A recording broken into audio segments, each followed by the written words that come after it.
vendredi à Lyon. Cette année, en faisant une troisième L2, je n'avais pas de bourse. Et même quand j'en avais, 450 € par mois, est-ce suffisant pour vivre? Dans un post sur les réseaux sociaux, Anas évoquait les difficultés qu'il rencontrait dans son quotidien d'étudiant.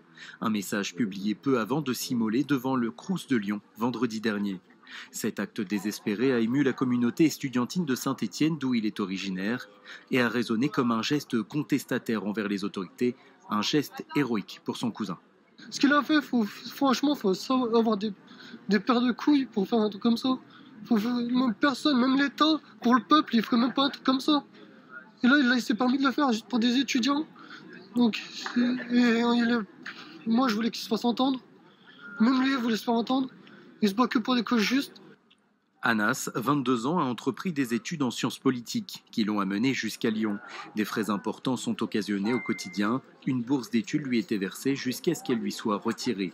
En cause, plusieurs redoublements. Dans son cas, voilà, c'est des redoublements qui l'empêchent d'accéder derrière ces bourses, mais c'est ce qu'il explique, c'est qu'en fait ces bourses-là, même quand on les a, c'est déjà pas suffisant. Et une précarité qui est croissante, chaque année, on voit de plus en plus de galères. Anas est toujours hospitalisé à Lyon dans un état grave. Pour l'heure, tous les étudiants sont sous le choc, mais devraient s'organiser pour de prochaines mobilisations.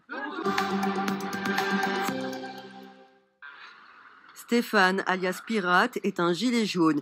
Il comparaît ce mardi devant le palais de justice de Saint-Étienne après l'incendie qui avait ravagé le rond-point de la rue Necker. Les faits remontent au 6 janvier dernier.